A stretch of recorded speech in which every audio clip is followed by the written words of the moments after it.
네, 안녕하세요. 네, 반갑습니다. 네, 오늘 아침 묵상은 아가서 5장 1절에서 16절입니다. 오늘 아가서 본문은 이 3장 1절에서 5절과 평행을 이루고 있는데요. 그 이유는 3장처럼 오늘 본문도 이 남성의 고백이 아니라 한 여성, 이름은 알 수 없지만 그 여성의 사랑 고백이기 때문입니다. 근데 3장과는 달리 오늘 본문에서 이 여인에게 조금 문제가 생겼습니다. 여성이 이 사랑의 대상에게 마음을 열려고 했고 또 사랑하는 여인과 아마도 이 성적 관계를 맺으려고 했는데 이제 그런 깊은 관계까지 나아갔는지는 확실치 않지만 어쨌든 이 남자가 무슨 이유인지 이제 그만 돌아가 버린 겁니다. 사랑이 식은 건 아니겠지만 여성은 그 불안한 감정과 기분을 홀로 감당해야 했습니다. 하지만 여인은 사랑을 포기하지 않고 다시 자기가 사랑하는 그 연인을 찾으러 길을 나섭니다. 그런데 끔찍한 일을 당하는데요. 바로 7절입니다. 이 경비병들에게 성추행 혹은 폭행을 당한 겁니다. 이런 일을 당했음에도 불구하고 임을 향한 그녀의 애타는 사랑이 사그라들지는 전혀 않았습니다. 바로 이어서 8절에 이 여인은 이 예루살렘의 다른 딸들, 즉 여인들에게 도움을 요청하는데 자기가 다른 것도 아니라 바로 사랑 때문에 병들었다고, 사랑 때문에 힘들다고 이제 바로 고백을 하거든요. 어떤 육체적인 고통보다 임의 사랑에 대한 어떤 응답이 더 중요한 겁니다. 조금 이해하기 힘든 이제 구절이라고 할 수 있습니다. 그런데 아가서는 노래이기 때문에 이 일의 사건의 맥락이 그렇게 중요하지 않습니다. 중요한 건 아무리 어렵고 힘들고 어려운 일을 당해도 여인의 사라지지 않는 그 진실한 마음과 사랑이 더 중요하다. 이 본문의 핵심이라고 할 수 있습니다. 어제 은선 전사님이 이야기한 것처럼 이 아가서를 이 알레고리적으로, 한국말로는 우화적 혹은 풍유적으로 해석하는 것은 조금 위험합니다. 현대 신학자들은 이제 그런 해석을 시도하고 있지는 않고요. 여기서 우화적, 이 풍유적이라는 말의 뜻은 어떤 그 본문에 영적 의미가 있다고 생각하고 그 의미가 더 중요하다고 생각하는 입장입니다. 만약 이런 풍유적 해석이 지나치다 보면 이 신천지처럼 성경을 조금 해석하고 바라볼 수 있는데요. 이 성경의 컨텍스트를 전혀 이해하지 않고 오로지 숨겨진 의미만, 영적 의미만 찾다 보니까 물, 바람, 피 뭐 이런 단어에 집착을 하고 그 단어가 다른 의미를 가지고 있다라고 전혀 어울리지 않는 어떤 성경의 본문에서 끌어와서 그 본문의 의미를 대입하는 그런 경우가 발생하기도 합니다.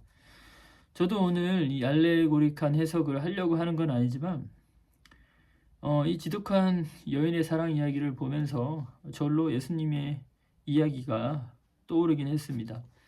우리 예수님도 그러셨잖아요. 예수님도 정말 온갖 수모와 고초와 끔찍한 일을 당했음에도 인류를 향한 사랑을 결코 포기하지 않았습니다. 우리의 고통을 덜어주기 위해서 자신의 몸을 낮추셨고 또 우리를 위해 대신 고통받는 그런 자기 희생적인 사랑을 보여주셨습니다. 세상은 이기적이고 세상은 악하고 그래서 뭐 여자든 남자든 어떻게든 타인을 지배하려고 들죠. 바로 오늘 아가서의 경비병들처럼 말입니다. 그런데 아가서의 여인도 그렇지만 예수님도 자신을 내려놓는 사랑을 보여주셨습니다. 사랑 때문에 자신에게 가해지는 희생과 수치도 감내한 겁니다.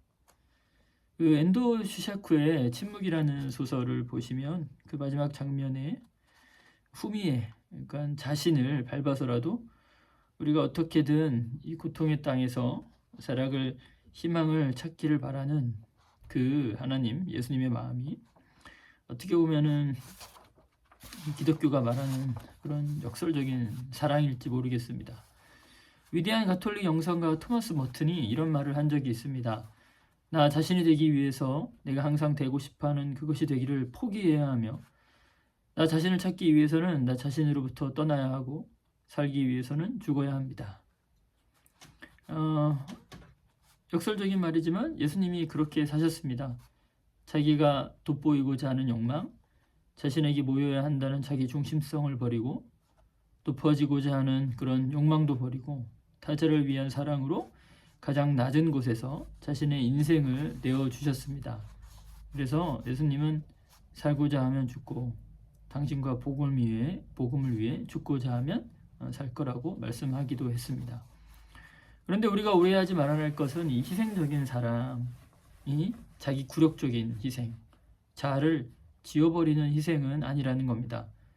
오히려 나 자신을 내려놓을 때 자신을 찾을 수 있다는 그 토마스 머튼의 명언을 우리 기독교인들이 기억할 필요가 있는 거죠.